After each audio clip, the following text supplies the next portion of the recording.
What's going on? It's your boy Ace Metaphor, and we gonna cut right to this chase. Qualified women that got their shit together. And I'm sorry for cussing this early in the morning, but I gotta talk about it. Qualified women that got their shit together, they life in order, who have already healed from the trauma of past relationships, bro. They not looking for you to save them. Okay, they're not looking to be saved in his relationship. And there's a lot of men that's confused as to why they're not attracting the type of woman that they want, is because you looking for a person that want to be saved. You know what I'm saying? You want somebody that can depend on you. You want somebody that's gonna take anything you say as law. Okay. You want somebody to not come into this relationship with opinions. And I'm going to let you know something. When you pick a qualified woman who has achieved certain things in her life, who is not looking to be saved, but looking to be loved properly, this relationship is going to come with, it's a different air. It's going to require you to do more work. Let me tell you from a man that has kind of got the providing thing down pat. The providing thing don't really impress a woman that can provide for herself. You know, I'm just saying the flexing with your resources, that impress people that ain't really been nowhere. You know, if she ain't been nowhere, you know, yeah, you take her to Red Lobster. Oh, this is nice. What is this? Is this a lobster? This is lobster? I've never had lobster before. I just don't know what this is. You know, it's easy to impress somebody that ain't never been nowhere. You go ahead talking about, you know, I'm gonna pay all the bills and shit. You know, that's easy. You can impress somebody that ain't never had the bills paid for them before. You know what I'm saying? Hold on. Hold on 2 seconds. Hold on. I got to start my camera. Hold on 1 second.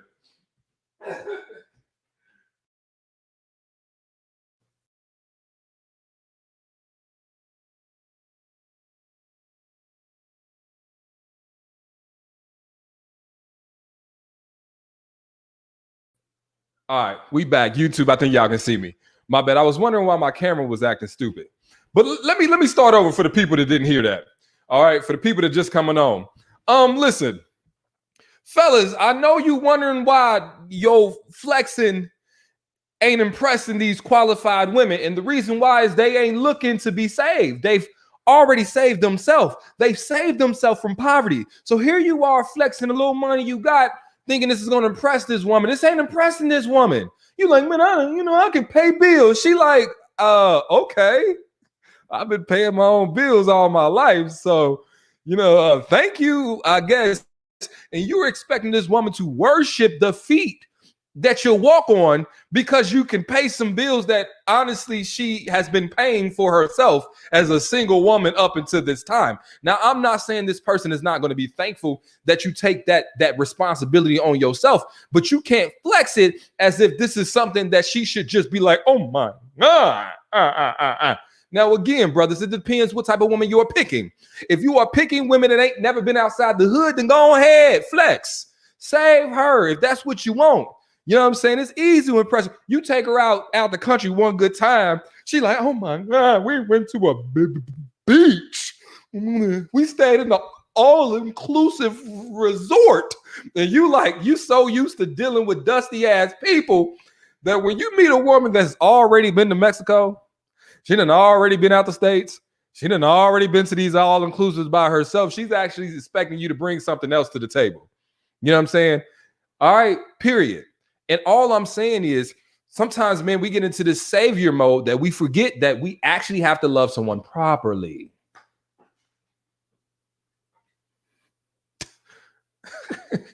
Properly. At some point, that financial, thing that we all like to throw around, man, and I'm talking specifically to the men. The type of woman you really want, right? Your equal. Your equal has already done those things. Your equal may be around the same amount of money that you make. And my question is, what happens after you get her? If all you bring to the table is things that she was doing for herself prior to. or have the capability to do for herself. Let me tell you something. You can love yourself, but you can't love yourself in a romantic way like another person can. So that love you provide is something that, although she has self-love, is something she can't necessarily do for herself in a sense. Now I know there's toys and shit, girls, ladies. I know y'all got the little roses and all the little contraptions y'all be jackhammering y'all shit with. But it's certain things that when you long for partnership and intimacy and that sexual connection and that emotional connection, that no matter how sufficient you are as a person, that's what we all feel is missing from our lives. And I know we get distracted by all the accolades. Fellas get distracted about how a woman looks, her fat her ass is, and is she feminine or masculine? All that rhetoric and shit. Women, you might get distracted. Oh, what does he make? But at the core, what matters and makes or break a relationship is our interpersonal connection to each other. And oftentimes we forget that. Oftentimes, especially as men, we're so used to being tools and we've accepted the roles of being tools. And a lot of times, let's be honest, we volunteer for that shit. Like, to be honest, we brag about shit we volunteer for. And I've fallen in that same trap. Like, I volunteered to pay the bills. I volunteered to do that. It's not like I met this woman and she said, you must pay all the bills. Because I wanted to feel manly, was like, you know what? I'm gonna pay all the bills. You know what I'm saying? You know what I'm saying? I'm gonna take care of it. Here's a little credit card, because I wanted to do that for me. And so think about it, man. Think about how many times we volunteer to do things and we expect people to worship the ground we walk on because we chose to be the person that handles that responsibility.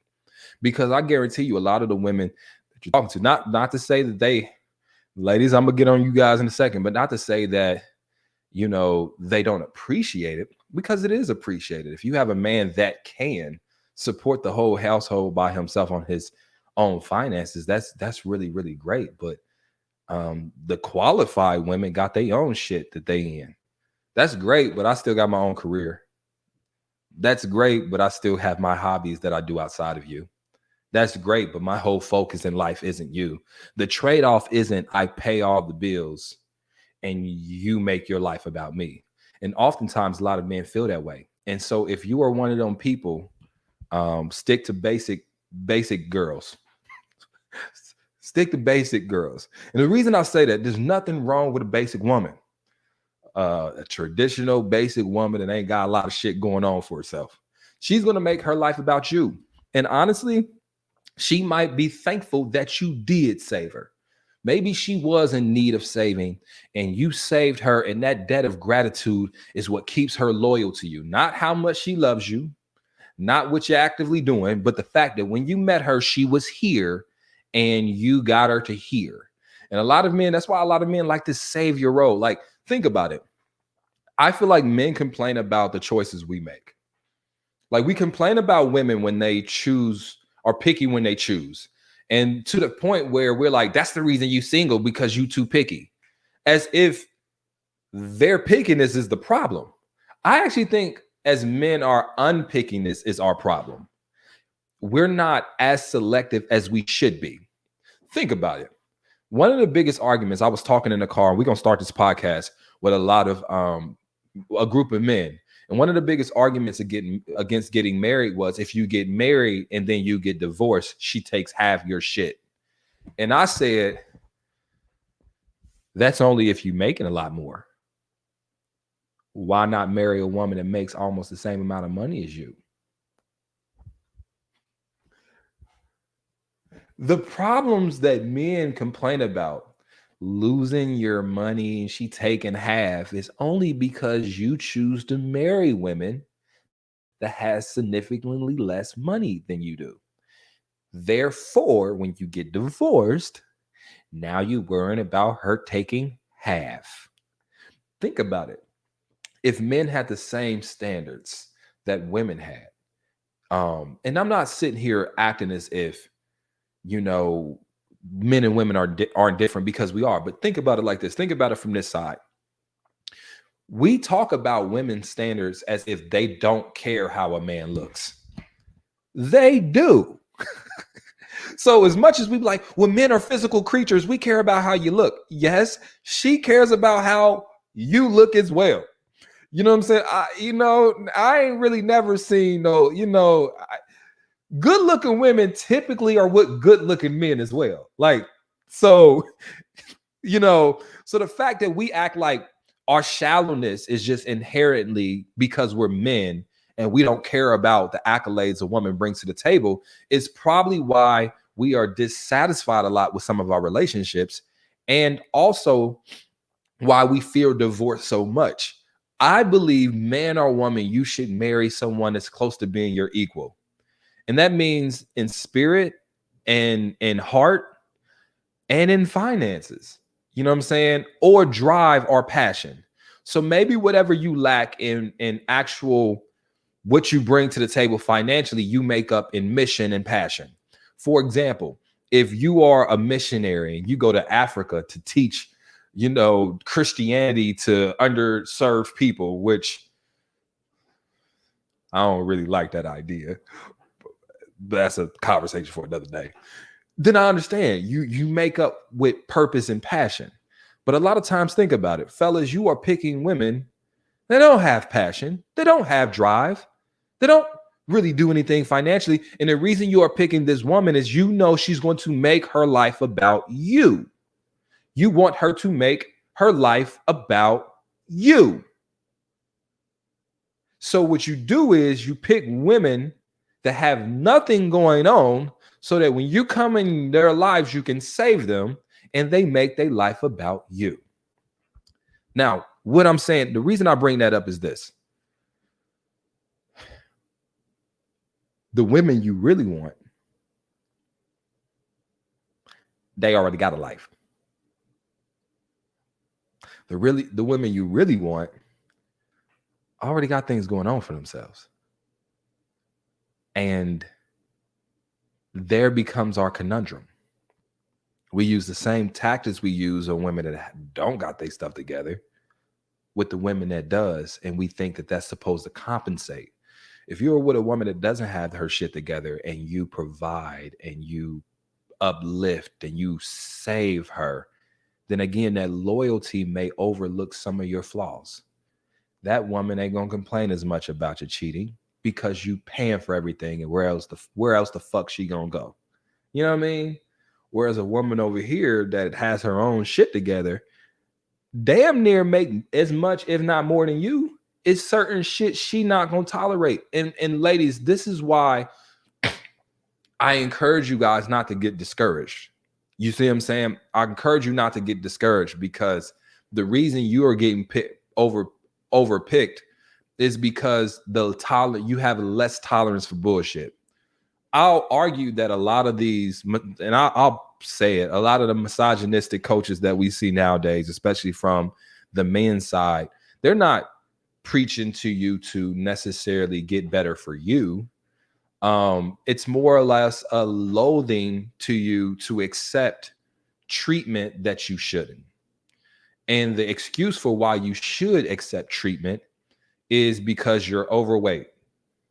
So you know what? You're overweight. So you should put your standards for how you want to be treated lower because you're 30 pounds overweight.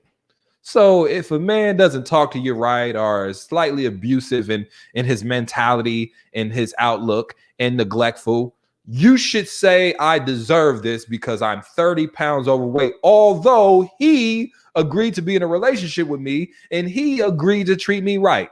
It's not his fault. It's my fault because I'm overweight, or I'm a single mom. So you know what? If a man decides to be neglectful or mistreat me, this is what I deserve. And this is what I think a lot of the rhetoric has been over the last year. And although I'm paraphrasing, and I'm probably not including a lot of the deeper complexities that some of these men and our women are speaking on, because I know that there is deep complexities, and I know that I'm oversimplifying the argument, but I think that there's some merit to what I'm saying that they're saying. It's like, even though you agreed to be in a relationship with me, you agreed to be in a relationship with me at the weight I was at. You agreed to be in a relationship with me with the amount of children that I had. You agreed to be in a relationship with me with all the masculine tendencies you now say I have. But now you're using all those things that you knew in the beginning to justify your behavior and your treatment towards me. You're tagging me in all these videos telling me that I should lower my standards for how I want to be treated based off of how I look. And I think that there is something inherently wrong with that. And I think it goes back to my initial point. My initial point is this. The reason why I have a problem with that is because you as a person agreed to be in a relationship. Listen, if you like your women thick, pick them like that. Yeah, I mean, if you like your women thick, pick you a thick woman. Ladies, if you like your dudes thuggy, go ahead, pick you a thuggy nigga. But what I'm saying is, the problem I think what happens with both men and women is we get into these relationships knowing that we want to change them. You know, and we're not talking about little parts. Listen, fella, if that woman ain't hitting the gym while y'all dating, what makes you think that once y'all get in a relationship, she gonna take her ass to the gym? I think it's these unrealistic, like, ideas we have. Sister, this nigga work at Popeye's Chicken. You know, let's talk about it. Nigga work at Popeye's Chicken. Frying chicken for a living. But no, you like, when we get together, he's going to find this ambition that he hasn't found in 15 years of adulthood. Or you may reason to yourself, well, he just down on his luck. We do this. So it's not surprising. It's not surprising that people get in relationships and they're dissatisfied because the relationship doesn't drastically change after they get into it. But you're getting exactly what you signed up for. So to bring back to my point, I think ladies and women specifically, and I'll address the men in a second, specifically, I think for you to equate, you know, your standards to being a bad thing isn't a great idea here, because there's a lot of men that don't want to work as hard, not work as hard to get you, but work as hard to keep you. If me paying bills isn't enough to keep you, for a lot of men, that's a lot of work. You mean to tell me I have to pay bills and communicate effectively?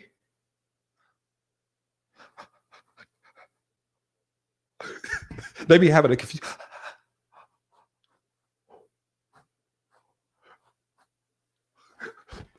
You mean I have to go to work and come home and help the children with their homework? And brothers, I will say this specifically. I'm telling you firsthand, if you do not want to do more than just pay bills, deliver dick, and you want to be able to do what you want to do, I fully support that. I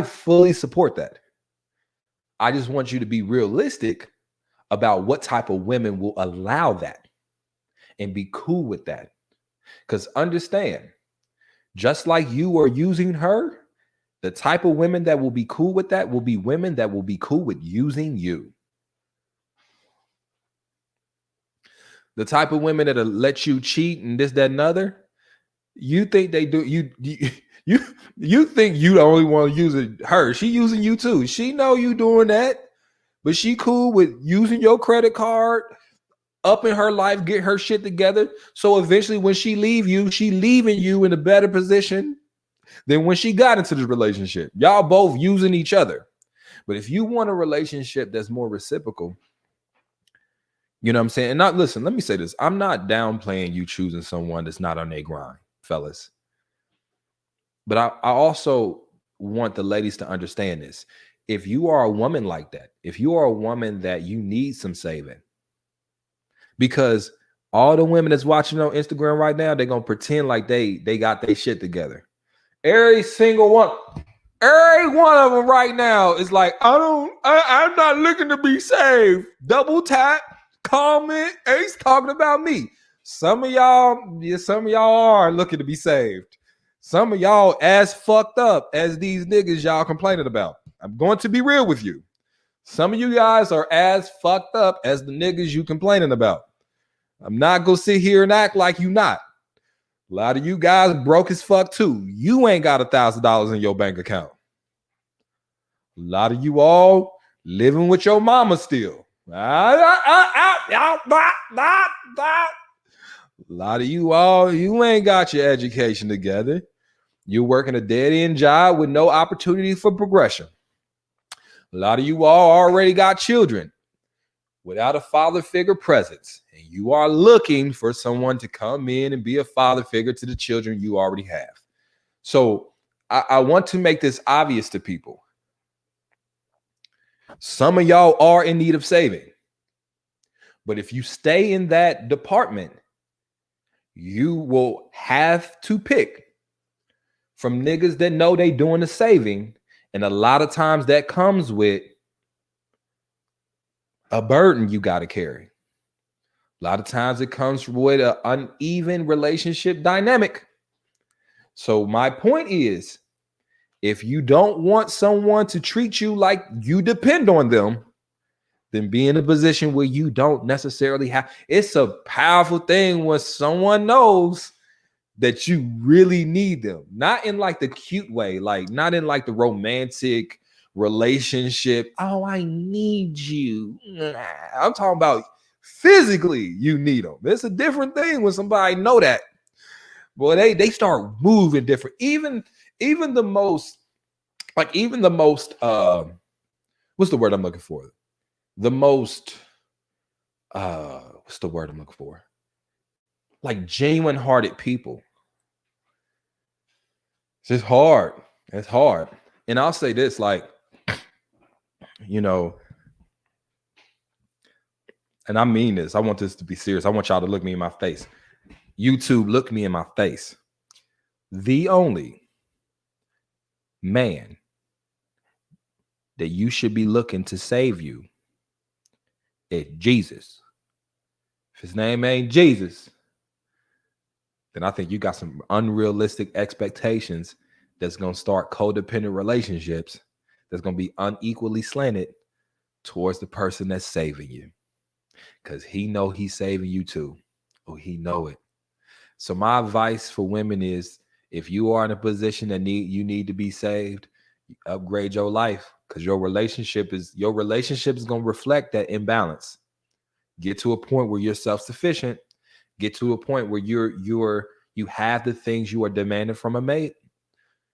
Get to a position where you want and not need, because you date different. And fellas, some of y'all niggas looking to be saved too. So don't think that I'm just talking to the women. Fellas, some of y'all need to be saved too. You ain't got $1,000 in your bank account. You at a dead end job. You got kids you not taking care of. You don't even wash your dusty, dirty ass underwear. You be wearing them shits 3 days in a row. Some of y'all looking to be saved too. You ain't looking for a wife, you looking for a mother. A lot of y'all that's up there looking for a woman that's going to heal and fix you because you've been hurt before. Your mama didn't give you enough attention.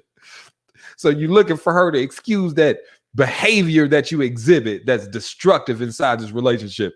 So don't think that when I talk about people being saved, I'm just talking about women. Because I will argue that women save as many niggas as dudes save women. I will argue that. You know how many dudes been upgraded just from being in a relationship? Almost all of them. Almost every single guy has been upgraded by being in a meaningful relationship. Can you say the same about women? Can you say the same about women? Can you argue to me that more women have been upgraded? Can you argue that the majority of women that have been in relationships have been upgraded? I'd argue, and fellas, I know you think, let's be real, fellas. I know y'all want to hate on me right now, but let's be real. Fellas, be real. Most women be stumbling and fucking crawling out with lost appendages out of relationships. They be hurt and broken and leached from. This is how women typically leave relationships. Dudes be fresher. Now they got some style and shit, you know. Now they've been polished a little bit. You know what I'm saying? Motivated to do better by themselves. So typically they make more, you know. I know that there's a lot of examples of already successful men losing some of their wealth coming out of a relationship. But that number is vastly dwarfed by the dudes that didn't come to a relationship with anything. So when you guys, fellas, when you guys use those examples of those few men that lose half of their wealth through a divorce, those few men, and you act like that's all men, it kind of disrespects the struggle that women have to go through. Because I'll say this, the reason why a lot of modern day women don't need to be saved, because even when they get in a relationship, they still taking care of half the shit.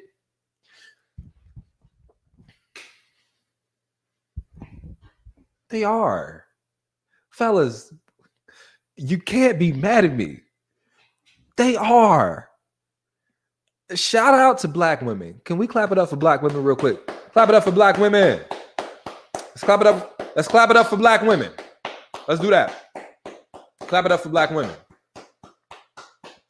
Educated, hardworking, up the ladder and shit. I'd argue if black women was allowed to go to colleges in the 1800s and work in fair environments, I'd argue they'd be leaps and bounds farther than black men right now. And the reason I argue, and it's, let me tell you this, it's systematic. I'm not going to sit here and say that it's black people's fault that we're in this condition in this country. But it's systematic. Men are choosing crime more than women. Women are choosing college more than men, especially in the black community. And that gap is expanding year by year. I'm all for, like, I do believe that black men probably still make more than black women. But I think that that's attributed to the already established patriarchy. You know what I'm saying? It's already established. But I do believe, I'm telling you, I believe by the time I have a daughter and she gets older, it's going to be, if we don't get our shit together real fast, it's going to be, and then like you argue and I think when you are born in with a certain privilege, you don't see things from the other side. I'll be the first to admit, and fellas, you guys can agree with this. I'll be the first to admit I've never had a problem. I never was like, there's no options. I've never felt that way. And even never felt that there wasn't quality options. Even if you add financial capabilities and education. Right now, if I wanted to find, not that I would, because I got a lady, but if I want, and she got a master's degree. Yeah, she got a master's degree. I mean, but even if let's say I was like, let me go back on the market.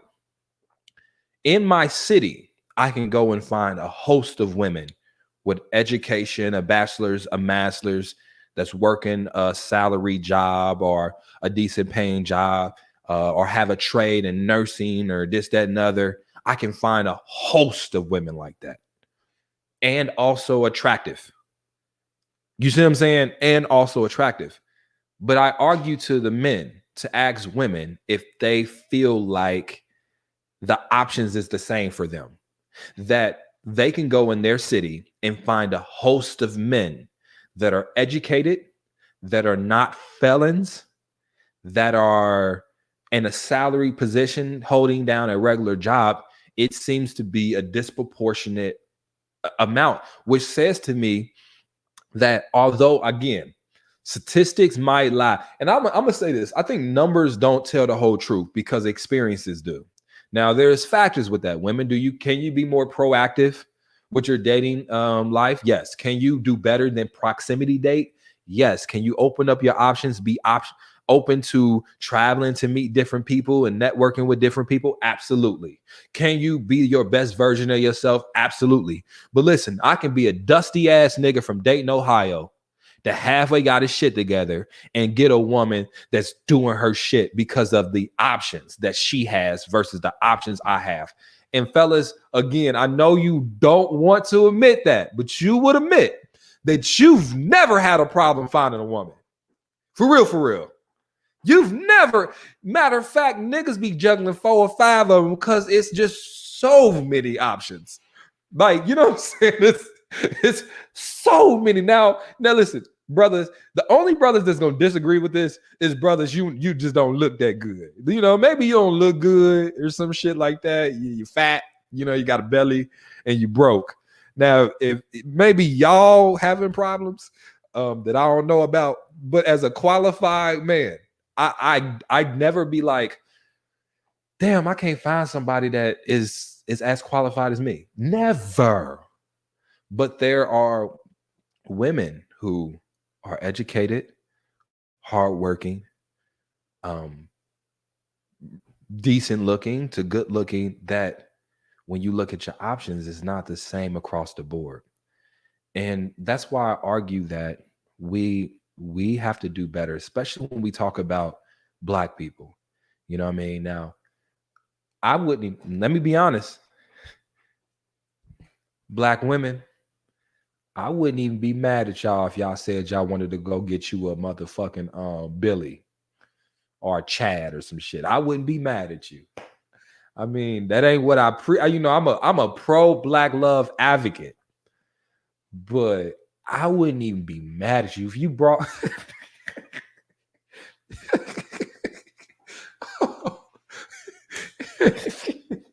if you brought you a Chaz to the family reunion, nobody could really be mad at you. Like, for real, for real. I couldn't be mad. Like, I'd be like, damn, but I couldn't be mad. Like, you know what I'm saying? I could be mad. I'm not telling you to go find you. I don't want y'all to hear me wrong. I ain't saying Ace, because Ace is a pro Black love person. Boy, you know what I'm saying? I love me some Black women and I date Black women, you know, and I'm intentional about that. And for all my white followers that have a problem about what my choosing for who I pick as a partner, you wouldn't understand. Okay, it's just a whole bunch of shit going on. I can't be a good nigga, then go find. I just can't. My conscience won't allow me to do it. How I'm gonna move out the hood and find me a white wife too? I can't. My conscience can't do it. Now, for you though, the reason why I don't do it is because I realize there's so few good Black men, so many good Black women. So I don't feel the same, like I have to look outside of my proximity. But for a Black woman, I wouldn't. I mean, if you did it, I mean, I'd understand. You know what I'm saying? You know what I'm saying? You get you little, you know what I'm saying, motherfucker, feel me? I would understand.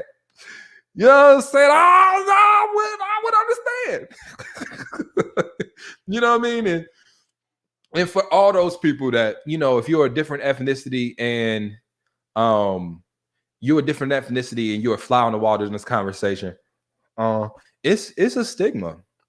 And I can't speak for other cultures, you know what I'm saying? But I can speak for our culture. It's a stigma, and it's understandably so. It's a lot of different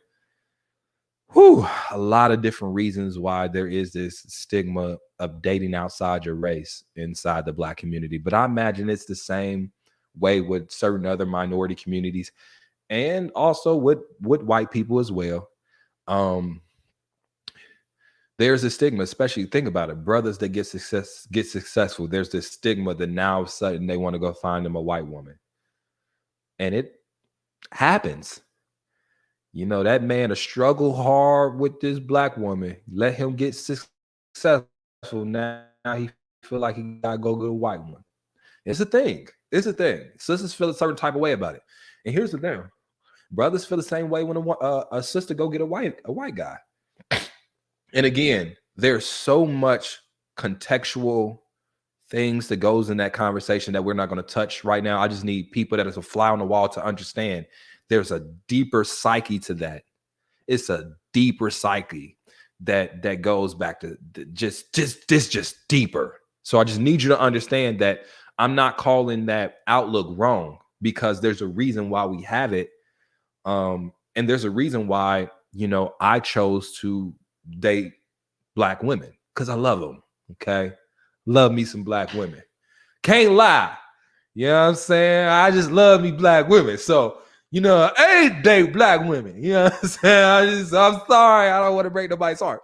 However, you know, I would not, again, getting back to the point, I think part of the problem with, or the issue with successful black women is, you know, if the brothers ain't giving you holler like that, open up your dating options. That's all I'm saying. I know that there's that struggle where you saying, I gotta find me a strong black man. And I understand that urge, because I have that same urge with black women.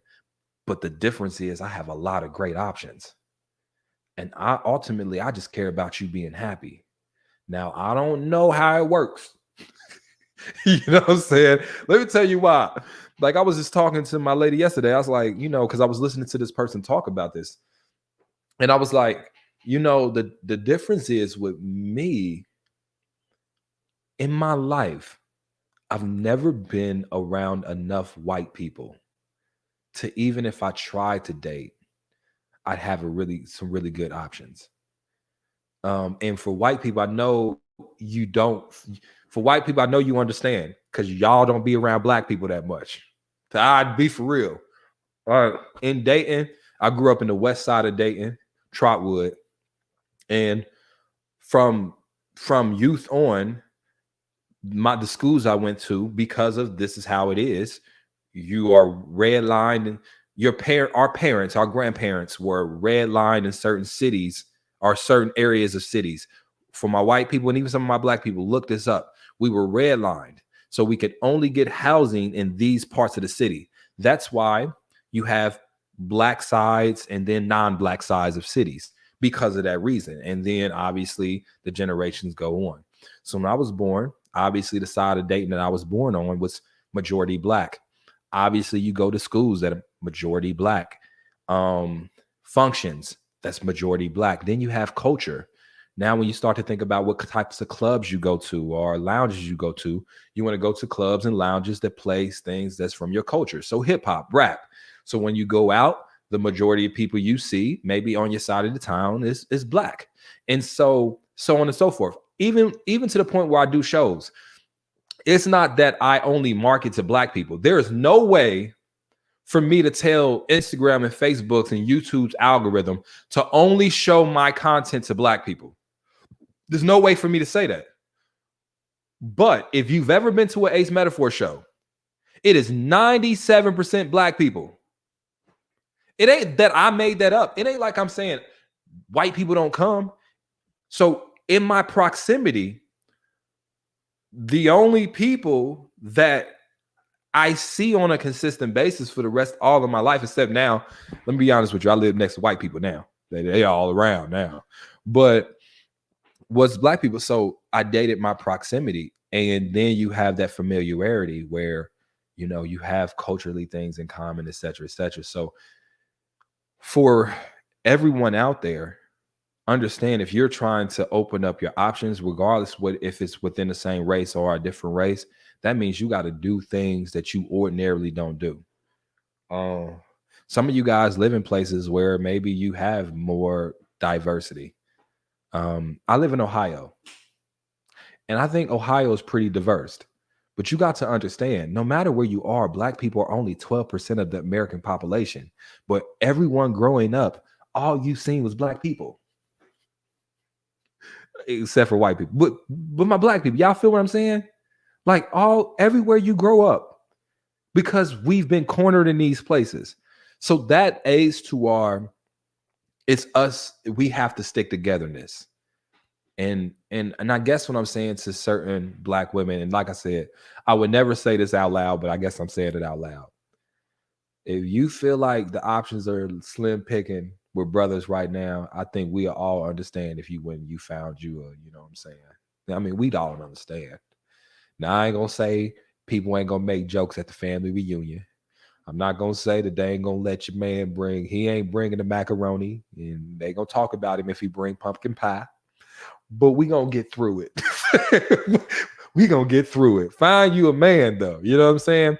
And I think what hurts a lot of our Black women is just feeling like you have to date Black men when we all realize that there is a discrepancy there. So that's just me. Now, again, before I leave this conversation, Ace is pro Black love, and I only date Black women. And I would love for Black women to find them a qualified Black man. And if you hate on that, it's because you're not Black and you don't understand. Okay? Period. And say some disrespectful shit in my comment section, we gonna cancel your ass. Trust me. Say some disrespectful shit in my comment section about this, we gonna cancel you. Okay? You don't understand. Okay? If your people have not been enslaved in the country for 450 years and subject to Jim Crow South and redlining and discrimination and prejudice, and you ain't had to been cornered on the back of the bus by yourself, you ain't had to go through that shit. The school to prison pipeline, you ain't never had to go through that shit, harassed by the police. If you ain't went through that, then don't speak on Black people shit. Now, if you have, I'm open to hearing your opinions about it. Okay? But it's a thing. And as much as we can make of this argument, don't feel bad, because I actually feel like I'm about to make an argument. I feel like Black people date outside their race a little bit more than yes. I feel like we get. Let me look this up. Hold on 2 seconds. I'm gonna look this up so I'm not talking off the side of my mouth real quick, and then we're gonna move on. Let's see. Interracial dating statistics 2020. All right. Let's see. So look.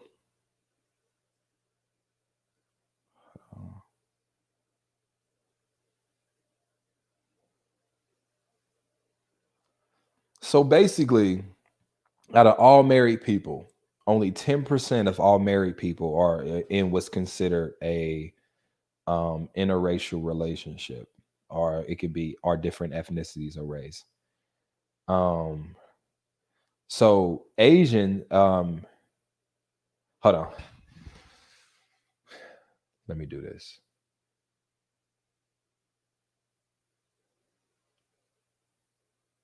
Asian, and okay.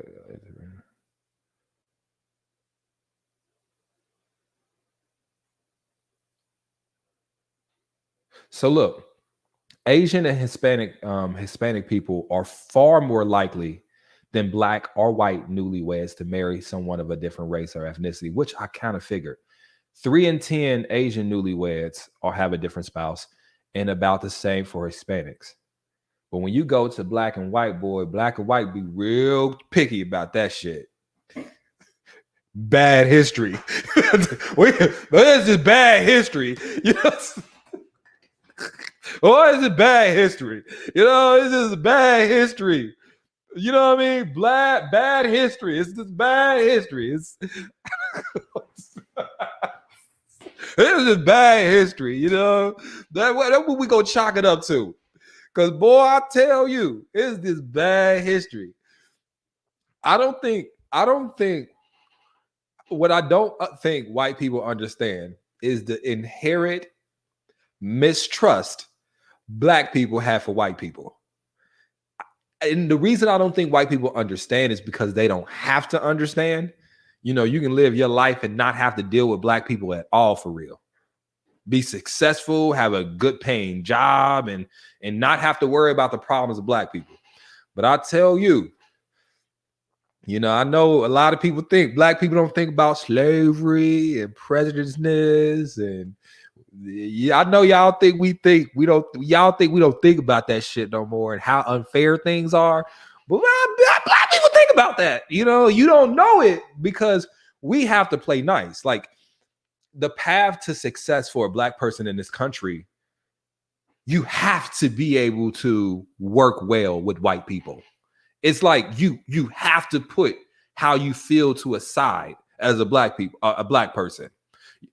Most often, the higher you go up in life, the more you have to assimilate with white culture, white social norms, code switching. We do it a lot. But I tell you, it's a thing. That dating outside your race for black people is a thing. It's a thing. It's hard to forget. It's hard to forget the stories you've heard. And that's what I'm saying. I hope I'll end this conversation by saying this. I hope that in some years, I hope that when I have children and they're older, I hope that, you know, the world is different. The country is different. Like, the country is different for us now, obviously, vastly different. But the taste is still in your mouth. You know what I'm saying? Like, you know, yeah, it's a bad taste. So I hope when I have a child, man, a beautiful black daughter or son, when they grow up and they're my age, it's merely a footnote. I hope that it is. I hope that it is.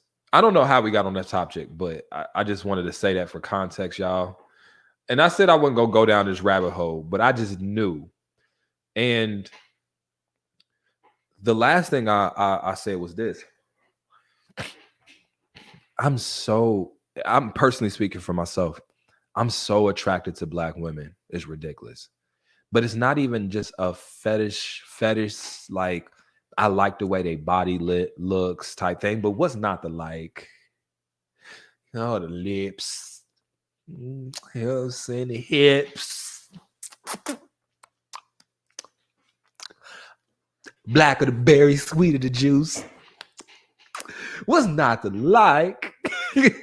But it's more like just the way, you know, the culture, the little things that you don't think about.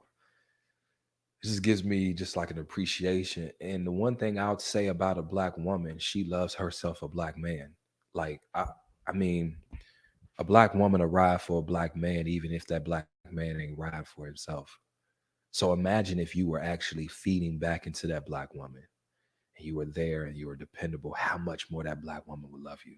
Now, I know a lot of ethnicities can say that about their women, but I'm proud to say it about black women. And the reason why we need people to say that and not be ashamed to say it, because right now on my platform, you know, I do got white followers. I don't want to make them mad, but I want you to understand black and brown people have been like so broken down from a beauty standard to a worth standard that we need to be proud of our empowerment for one another. Like, I need to be proud to be able to say, I like my women with full lips, because for hundreds of years, that was used as a racial caricature, a negative one. When you look at minstrel shows, go look at minstrel shows from the 1930s and 40s. It's with these black people or face painted black people with these exaggerated big lips as if it was a bad thing. So I'm proud to be able to get on live and be like, I love my lady with lips. When you think about the posterior booty, you know what I'm saying? For years, that is not, it's been a negative beauty standard. And honestly, it's only a thing now because of non-black people. taking credit for it. You know what I'm saying? J-Lo had a butt. So now butts are in. Like, what? What? What?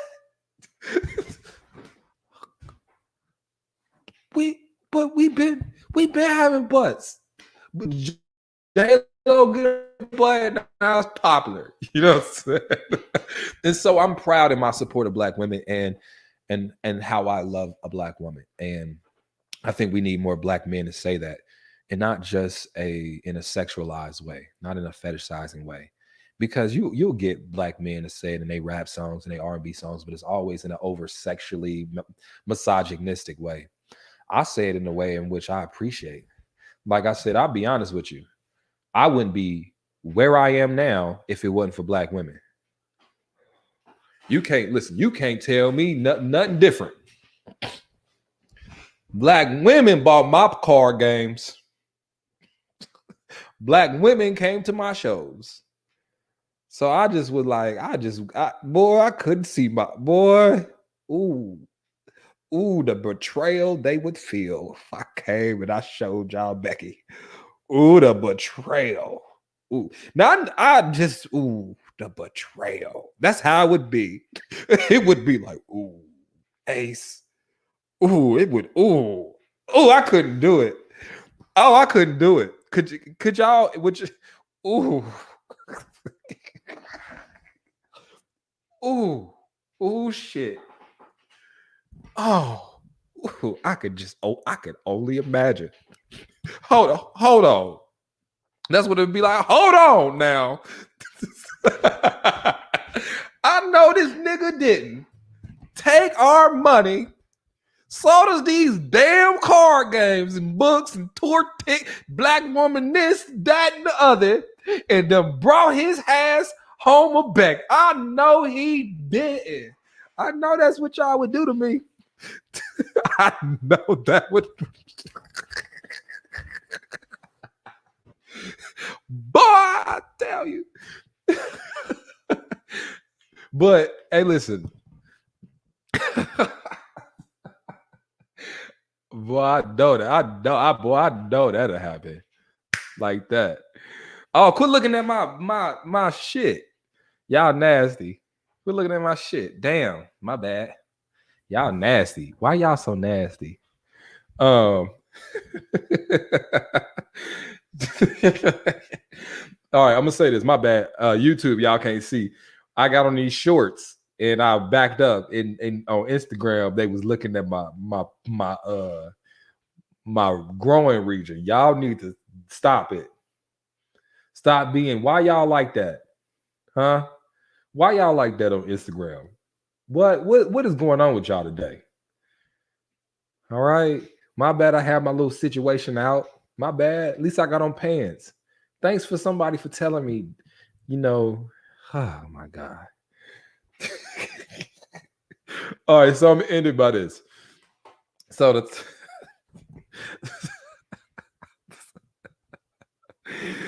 oh shit, y'all are nasty.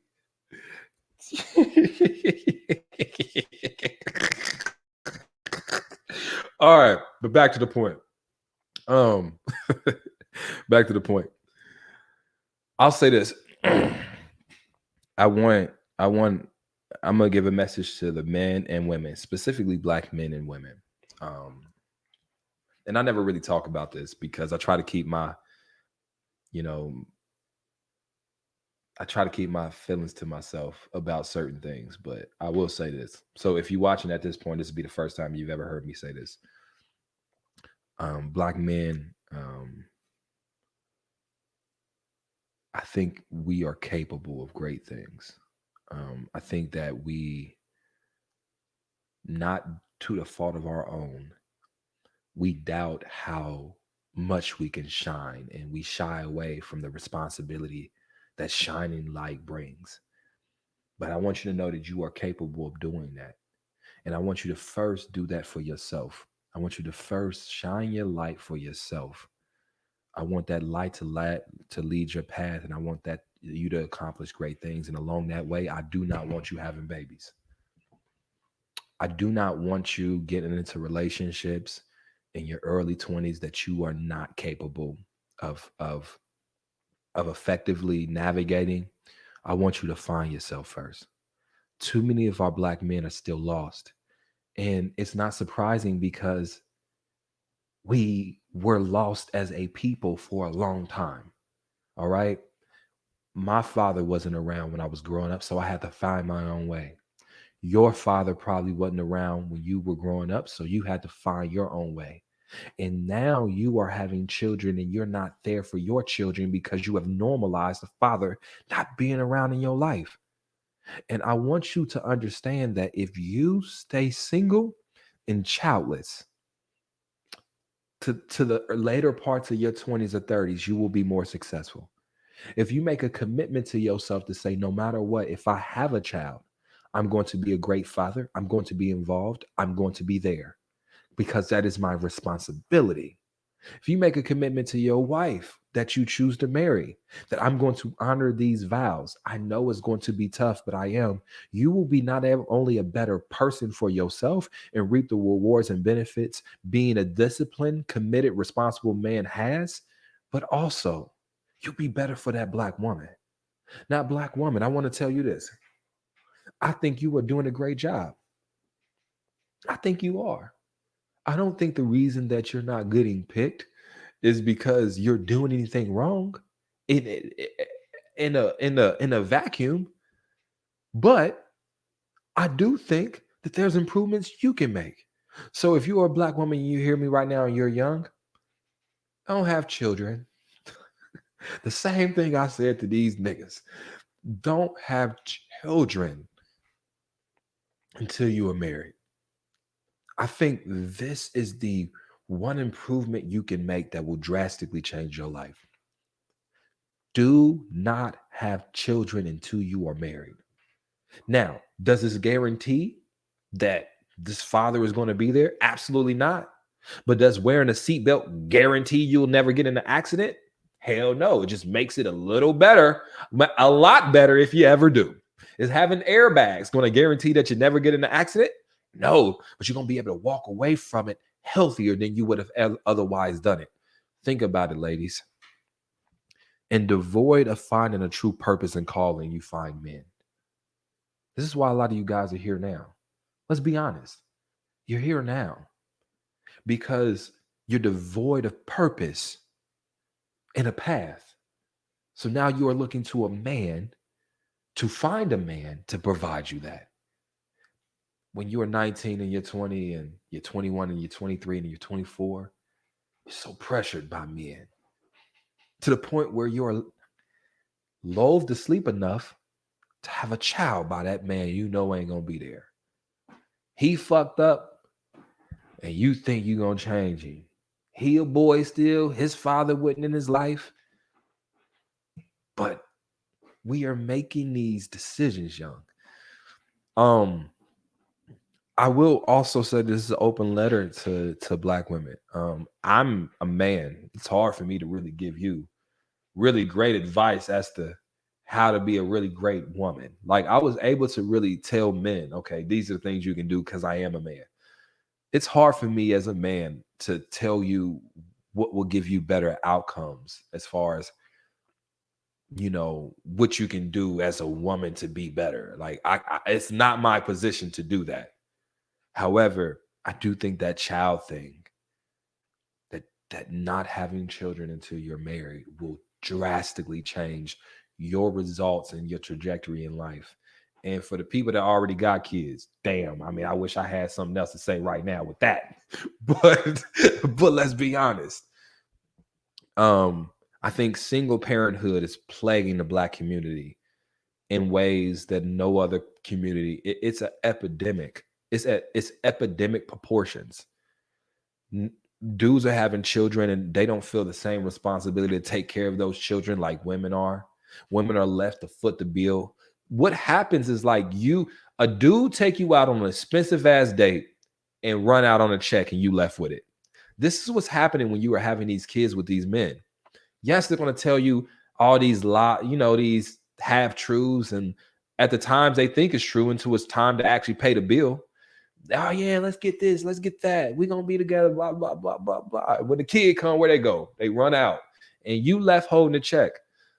A lot of women that I know personally are taking care of a child by themselves with minimum support from, like, even if you take that man to court, the amount they give you is disrespectful because that nigga wouldn't shit in the beginning. You getting child support from a nigga that only making $100 a week, $200 a week. He giving you $50 a week. Fuck this gonna do? Fuck this $50 gonna do? And so my point is, I think that is where we as Black people, we have to do better. And I don't want to say is like this person's fault or that person's fault. It has to be a collaborative effort that we decide that we're not going to bring children in this world until we are older and more stable. And I think that we can all agree that that's what we all need to do. When you look back at it, look at your life. If you didn't have that kid, how much further would you be along? How sooner would you have left that toxic relationship and actually found the person you was supposed to be with? If you didn't have those children, how many more times could you go on dates to potentially find your Mr. Right or Mrs. Right?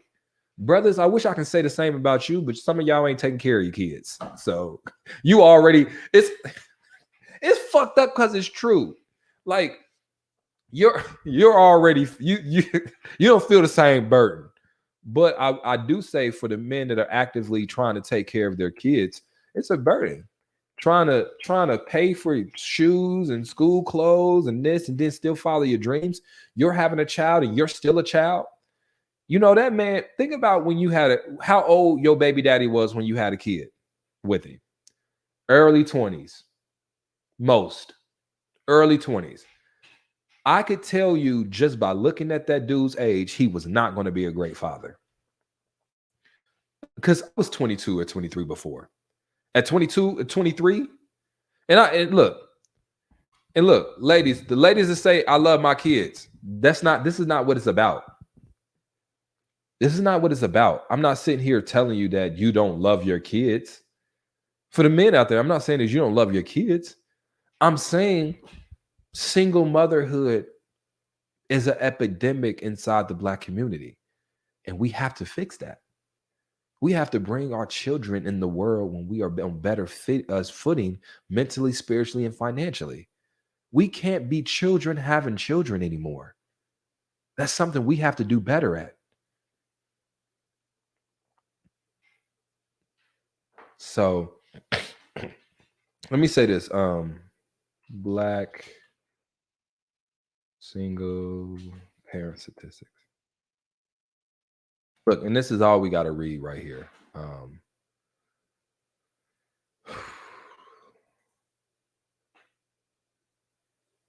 And this is ridiculous. It's ridiculous.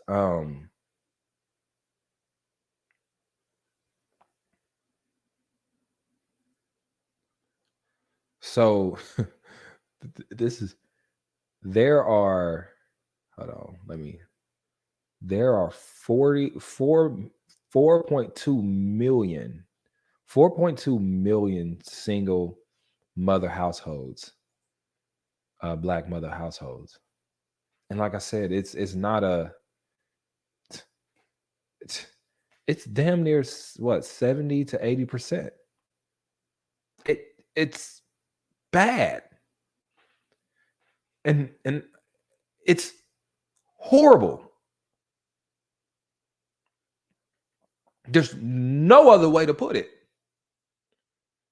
So for you to sit here and say, but I love my kids, it's not about that. We all agree that children do better raised in a household where both parents are there. And both men and women, Black men and women, we both have to do our part to ensure that happening. Brothers, don't get that woman pregnant. Wrap it up. I know she told you, take the condom off. Or I know it don't feel the same, but brother, if you're not actively prepared to be in your child's life, do not have unprotected sex with that woman. If you're not ready to, if you're not okay with the thought of, okay, I'm okay with if you if you're not marrying her, then you probably shouldn't be having unprotected sex with her. And we're not even getting on like, we're not even going to like STDs or anything like that. I mean, that's a conversation too. But men, you have to do a better job because women don't get pregnant by themselves. Okay. You know, but I believe dudes know. They know they just gonna skate their ass out your life anyway. They just know. They know. And ladies, it's a matter of the same thing. It's a matter of, I can't tell you what to do with your body, but it's a matter of making sure you got, some, if you, before you have unprotected sex, you better make sure you on a motherfucking pill shot and the fucking implant, whatever. And I know what y'all about to say. And I used to be a nurse, y'all, so don't act like I don't know what I'm talking about. Well, I just don't like what it does to my body. Well, then don't have unprotected sex. Shit. It's shit. I just shit. I just don't like the way this pill just does my body. And I get it. Well, don't have unprotected sex. You really depended on a dude to effectively pull out every single time he has sex with you. Let me understand you something. I can speak on behalf of niggas. That 6 to 7 seconds we get in our nut, we be discombobulated. I think God did that on purpose. Because God knew. He knew that if we could keep our common sense around the same time we was orgasming, there wouldn't be a human population. So I think he made that orgasm real unpredictable, real sporadic and random, and you get discombobulated. It's like, let me tell you what dudes do, because I'm a dude. Let me tell you what niggas do, and I'm niggas.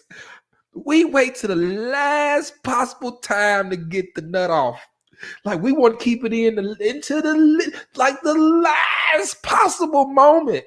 And I tell you, you might think you good, but every now and again, gonna catch you off guard because you trying to be greedy. you trying to be greedy, get another pump or two. And then now you got a little baby. Yeah, that shit crazy. I'm telling you, ladies, I will quit relying on dudes and they ability to control themselves as they're orgasming. That is just impossible. If they were able to do that effectively, would you have kids right now? No, you wouldn't. And some of y'all have the motherfucking problem. You know how many times I've had sex with a woman and she told me to take the condom off? And I didn't, because I looked at her. I said, hell no. I'm a good nigga. You gonna keep that baby. That's exactly what I said every time. Hey, take the condom off. I'm like, if it wasn't a good nigga, you might think about doing something different with your choices. I have a real strong opinion that if I got somebody pregnant, they definitely keeping that baby. Oh yeah, he's a good nigga. Hey, good niggas can't afford that. I can't afford that. I'm rich. I can't afford. You keeping that baby. It would be hard to argue. Like, strong topic, but people that get abortions, I know you get it for you, but sometimes you think about the baby daddy too. You be like, this nigga, he got a lazy eye. He ain't about shit. His family horrible. He broke as fuck. I just gotta get rid of it. But let it be a nigga got some shit going on for himself. You're like, you be like, I'm warming up to the idea of having a kid. Nigga seem responsible, great support system. like he's financially together. I mean, this might not be that bad. I'm gonna have help. So anytime somebody, Ladies like, it just don't feel the same. Can you take it off? I just don't like the feeling of it. No, I'm not. You know why I'm not? Because you already got 2 kids. And listen, that means A, you're fertile. Because you already got 2 kids, and this just not the why you keep saying this to niggas. Because this is probably what happened with them first 2. Okay, yeah, I ain't stupid. I'm not, and I'm not saying you intentionally doing this.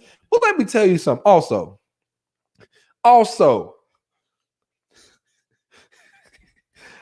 non-condom sex is straight from the devil. Let me tell you why.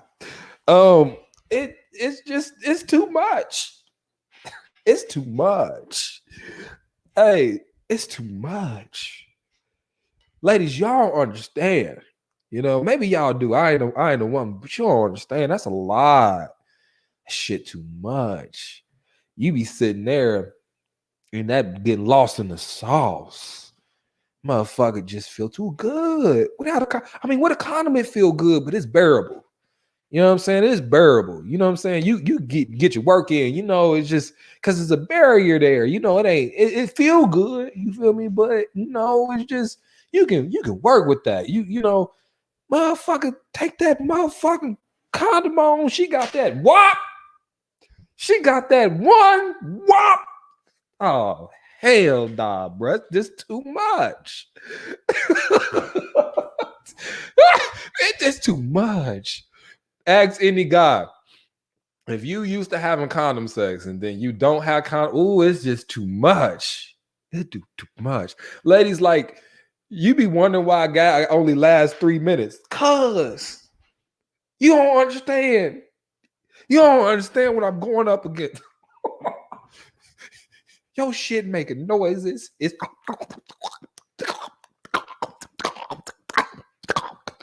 what the fuck is these noises it's making now? It's splashing and shit. I'm all up in that motherfucking slipping and sliding and shit. Y'all don't understand.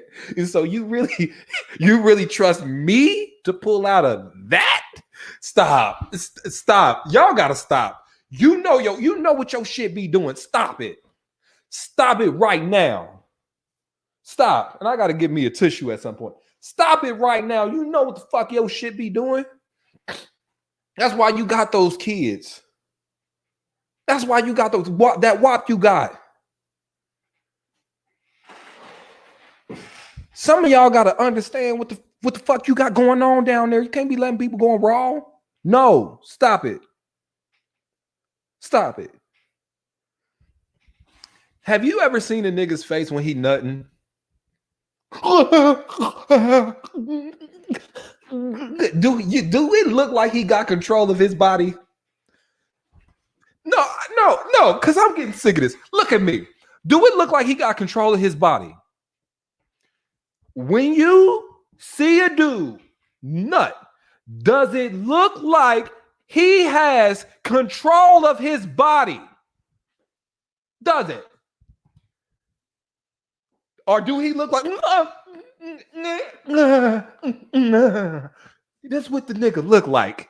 You really trusting that to pull out? Y'all listen, ladies. So I'm just saying.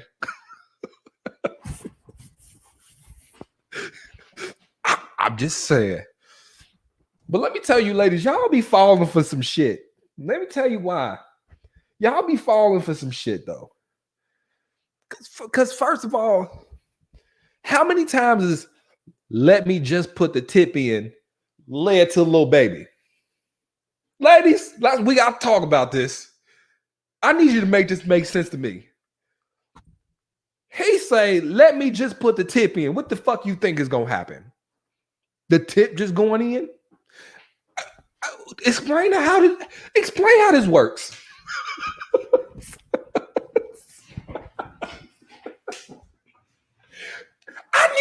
I need someone to explain to me how this works. Cause let me tell you something. I done got that off a few times. Not gonna lie. again. Let me just let me just put the tip in. Oh shit. Damn near the tip, the best part.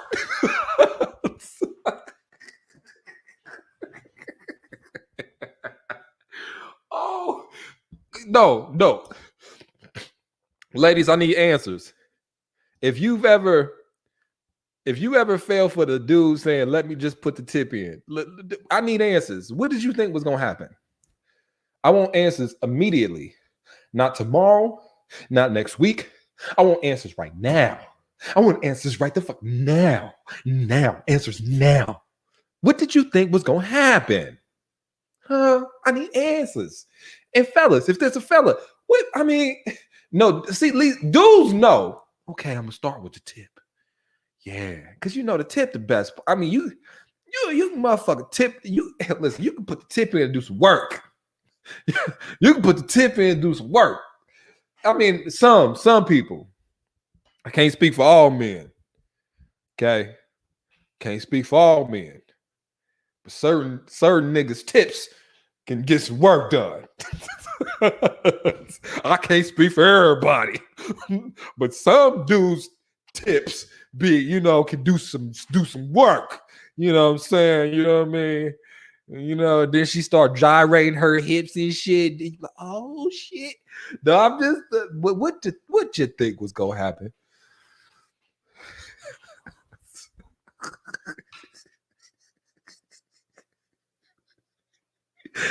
All right, y'all. You know what's crazy? Because I do like a lot of content, like Instagram content and Facebook content. A lot of people don't really know my personality like that. You know what I'm saying? Because you see me in like 60-second clips where I'm just delivering a message, or a live video where I'm intentional about the message. But it'd be crazy because when people come to the tour shows, they'd be like, yo, I didn't know you had a sense of humor. I'd be like, yeah, I think I'm funny. Y'all think I'm funny? They be shocked. They'd be like, I thought this was gonna be boring. I'm like, nah. But that's why I want to start podcasting more, man, so you guys can see a little bit of me. And a lot of times I got jokes. These are jokes. They jokes, but they not jokes. But because lighten the mood a little bit. So I just know a lot of you guys right now are shocked. Like, what, Ace? I don't expect for you to be talking like this. Girl, listen, we grown, and I got a sense of humor. I hope you laughed a little bit too. Okay. Somebody said that's like you can't just eat one tip. All right, I'm gonna be back on Instagram. I need everybody to screenshot that number and text me. I'm going to do a live call-in show in about 30 to 40 minutes. So I'll text everybody that texts me. So YouTubers, you guys will automatically see it. Instagrammers, you got to text that number. All right. I love you guys. YouTube, y'all go out. I'm about to go off. Instagram, y'all stay right there.